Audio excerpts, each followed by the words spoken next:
Important होगा। जैसे आपको पता है इजराइल युद्ध में हमेशा पड़ा रहता है, तो इजराइल और हिजबुल्लाह के बीच में सीज फायर हो गया है।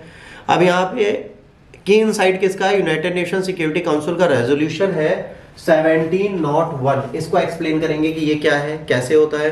इनमें सीज फायर हो गई है। अब ये दोनों शांत बैठेंगे, आपस में लड़ाई नहीं करेंगे। एक बहुत बड़ी चीज होती है कि कोई संस्था सीज फायर कर ले। तो इजराइल एंड लेबनान जो है एक सीज फायर में आ गए हैं। अब ये तब हुआ है, सुरक्षा कैबिनेट ने सितंबर में बढ़े 3 महीने के लंबे संघर्ष को समाप्त किया है और अमेरिका के प्रस्ताव को मंजूरी दे दी है। ये संयुक्त राष्ट्र सुरक्षा परिषद ने 1701 के अनुरूप तैयार किया है और ये युद्ध विराम पहले भी 2006 में किया जा चुका है।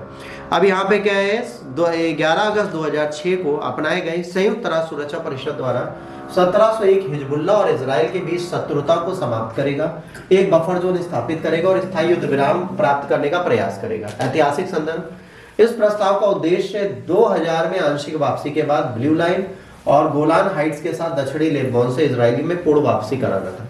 ये क्या करेंगे कि अब यहाँ पे जितने भी सैनिक है वो वापस जाए पूरी तरह। 2006 में हिजबुल्लाह के हमले से शुरू हुआ युद्ध, 3 इजराइल सैनिक मारे गए, 2 का अपहरण हुआ, 1 महीने से अधिक समय तक चला, जिसमें लोग हताहत हुए। 1000 से अधिक लेबनानी और 170 इजराइल सैनिक इस युद्ध केस में मारे जा चुके थे। अब यहाँ पे क्या बात की गई है? पहली की गई है कि फुल्ली डिसआर्मामेंट होगा। आप डिसआर्मामेंट कर दीजिए पूरा, फिर क्या होगा? आर्मी कंट्रोल होगा। यहाँ पर बताया जाएगा कि गवर्नमेंट यहाँ पर नहीं रहेगी, ठीक है। सरकारी अनुमति के बिना लेबनान भी कोई भी आर्म इधर उधर नहीं ले जा सकेगा। बारंदी सुरंग जितनी भी है, मतलब जितने लैंडमाइंस बिछाए गए हैं, वो सारी चीजें एक दूसरे को देनी पड़ेंगी। यूएन को बताया जाएगा कि यहाँ यहाँ लैंडमाइन है। पता चला यूएन की पीस कीपिंग फोर्स गई और उड़ गई, तो उनको लैंडमाइन कहाँ कहाँ बिछे हैं ये पता होना चाहिए। इसके बाद बफर जोन होगा, जो ब्लू लाइन बनाई जाएगी, दोनों पार्टी उसके रिस्पेक्ट करेंगी, वो उसके आगे नहीं जाएंगी। ब्लू लाइन और लिटानी नदी के बीच में लेबनानी अधिकारी और यूनिफिल के अलावा सशस्त्र कर्मी और हथियार मुक्त एक विसैनिकृत क्षेत्र का निर्माण किया जाएगा जहां पर सेना नहीं आएगी। यूनिफिल लेबनान और संयुक्त राष्ट्र का अंतरिम बल है। ये जो होता है ये क्या करता है? 15,000 संयुक्त राष्ट्र सैनिक इसमें कार्य करते हैं। शत्रुता की समाप्ति की निगरानी करेंगे, है ना। इसके साथ ये क्या करेंगे? असिस्ट करेंगे लेबनानीज टूर को कि वो सिक्योर कर पाए बफर जोन को। इसके बाद इंश्योर करेंगे सेफ रिटर्न, जो भी लेबनीज पॉपुलेशन है उनको वापस अपने देश में लाने के लिए सहायता करते हुए दिखेंगे। अब देखिए, ये जो है ये ब्लू लाइन बनाई जा रही है, ये ब्लू लाइन होगी और इसको हम ब्रेक नहीं कर सकते। मतलब ये जो ब्लू लाइन है, इस लाइन पे ही आपको अपने सारे कार्य करने हैं। इस लाइन से इधर उधर आपको नहीं जाना।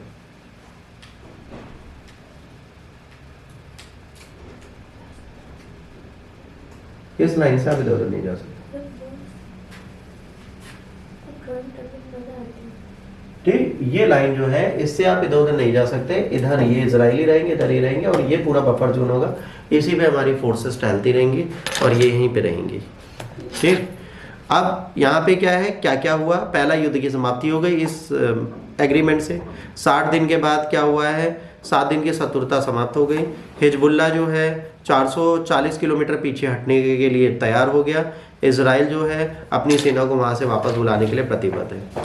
ये जो है 2006 में भी इसी के तहत युद्ध समाप्त हुआ था, फिर हो रहा है। उन्नत निगरानी और पर्यवेक्षण किया जाएगा। पुनः संगठित होने से रोकने के लिए लैटनी नदी में हिजबुल्लाह गतिविधियों पर निगरानी बढ़ाने का अधिकार दिया गया। अब इससे क्या होगा? संयुक्त राष्ट्र की शांति सेना, लेबनानी सेना मिलकर इसके लिए काम करेगी और यही लोग हैं जो इस बफर जोन को संभालेंगे। अब ये किया क्यों गया है भाई? इजराइल ने क्यों किया है? इजराइल को ये पता है कि भाई आज की डेट में समझौते का उल्लंघन किया तो सैन्य अभियान पूरा चालू कर देगा। उसने सीधे कहा कि भाई तुमने समझौता किया, अगर तुम तोड़ते हो तो मैं लड़ने को तैयार हूं। उस समझौते में उत्तरी लेबनान में हिजबुल्लाह को पूर्ण निशस्त्रीकरण का प्रावधान नहीं है। उन्होंने कहा है कि आप उत्तरी लेबनान में पूरा डिसआर्मामेंट हिजबुल्लाह का नहीं हो रहा तो भाई वो अभी भी कुछ भी कर सकता है। अब इजराइल क्यों चाहता था कि इस डिसीजन को वो ले ले?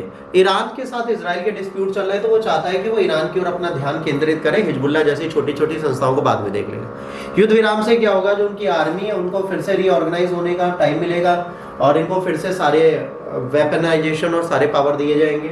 इसके बाद हिजबुल्लाह के साथ संघर्ष रुकेगा। इजराइल हमास हिजबुल्लाह के युद्ध क्षेत्र को अलग थलग करना चाहता था। हिजबुल्लाह का समांतर मोर्चा है हमास के आतंकवादी हमले और उसके बाद इजराइल द्वारा गाजा पे बमबारी के बाद हिजबुल्लाह ने हमास के समर्थन में एक दूसरे का मोर्चा खोल दिया था। तो अगर हिजबुल्लाह से ये थोड़ा अपना संबंध बढ़ा लेते तो हमास से इनका संबंध अच्छा हो जाएगा। तो कहीं ना कहीं ये सारी चीजें की जा सकती है।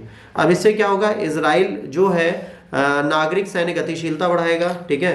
दूसरी चीज चैलेंजेस जो है स्ट्रेटजिक लेबनान के उसको देख पाएगा और हिजबुल्लाह को शांत कर पाएगा। तो ये सारी चीजें अगर वो कर देता है तो कहीं ना कहीं हमें बेनिफिट होता है और इजराइल अपने आप को अलग चीजों में लगा पाएगा। अब यहाँ पे क्या है, इजराइल हिजबुल्लाह की प्रमुख समझौता की शर्तें क्या है। पहला प्रश्न आपका क्या आता है शॉर्ट में कि भाई 60 दिनों के लिए शत्रुता समाप्त करना है ना। अब इसके बाद 40 किलोमीटर दूर हटेंगे, निगरानी 2 लोग मिलकर करेंगे।